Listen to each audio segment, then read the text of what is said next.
नमस्कार। आज जो कहानी मैं आपको सुनाने वाली हूँ उसका नाम है समझ समझ का फेर। धन की इच्छा के लिए पागल होकर कारू ने लूटपाट शुरू कर दी। उसके सैनिक छोटे बड़े, अमीर गरीब, बच्चे बूढ़े किसी को भी नहीं छोड़ते थे। जो सामने पड़ता उसी को लूट लेते। इस प्रकार कारू ने लूट मार के बहुत सा धन जमा कर लिया। हीरे जवाहरात की उसकी भूख अभी मिटी नहीं थी। उसने छोटे मोटे जमींदारों को भी लूटना शुरू कर दिया। सभी लोग उसके और उसके सैनिकों के अत्याचारों से दुखी हो गए। एक बार उसके जुल्मों से दुखी होकर लोग गुरु नानक जी के पास पहुंचे और उनसे प्रार्थना की, नानक जी, हम लुट गए, बर्बाद हो गए। कारू ने हमें कहीं का नहीं छोड़ा। छोटी से छोटी चीज हासिल करने के लिए वह किसी की भी जान ले लेता है। पेड़ों पर उल्टा लटका देता है, नंगे बदन पर कोड़े लगवाता है और नंगा खड़ा करके ऊपर से घोड़े दौड़ा देता है।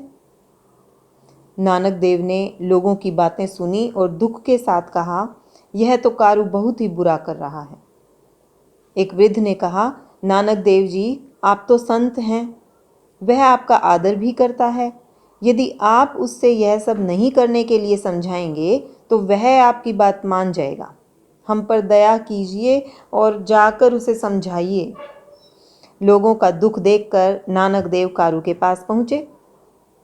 कारू ने नानक देव का आदर सम्मान किया और पूछा, महात्मा, मेरे लिए क्या हुक्म है?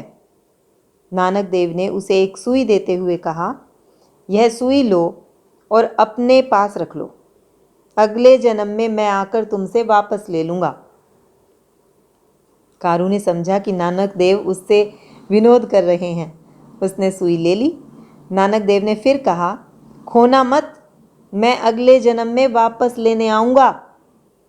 नानक देव की बात को गंभीर समझकर कारू घबरा कर बोला, यह आप कैसी बातें कर रहे हैं? अगले जन्म का क्या भरोसा और किसने देखा है अगला जन्म? नानक देव ने कहा, तुमने जरूर ही देखा होगा अगला जन्म।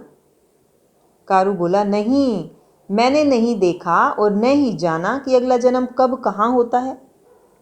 नानक देव ने पूछा, तो फिर इतनी लूट मार और धन क्या केवल इसी जन्म के लिए जमा कर रहे हो? इस जन्म के लिए खाने पीने लायक धन तो तुम्हारे पास है। लोग तो यही समझते हैं और मैं भी यही समझता हूं कि तुम अपने 4-6 जन्म के लिए लूट मार करके यह सब जमा कर रहे हो। कारू बहुत ही लज्जित हुआ और सभी का धन लुटा दिया उसने। ये कहानी यहाँ खत्म होती है, पर इस कहानी में जिन संत का जिक्र हुआ है, गुरु नानक देव जी, उनके बारे में थोड़ा सा मैं आपको बता रही हूँ। गुरु नानक देव जी का जन्म 15 अप्रैल 1469 को एक हिंदू परिवार में हुआ और इनका जन्म पूरे देश भारत देश में प्रकाश पर्व के रूप में मनाया जाता है। गुरु नानक देव जी सिख धर्म के संस्थापक थे। उन्होंने समाज में एकता और प्रेम को बढ़ावा दिया। अब मैं आपसे विदा लेती हूँ, पर जाने से पहले आपके लिए एक प्रश्न छोड़े जा रही हूँ। गुरु नानक देव जी के जीवन की क्या शिक्षाएं हैं, इसके बारे में आप पता करें। धन्यवाद।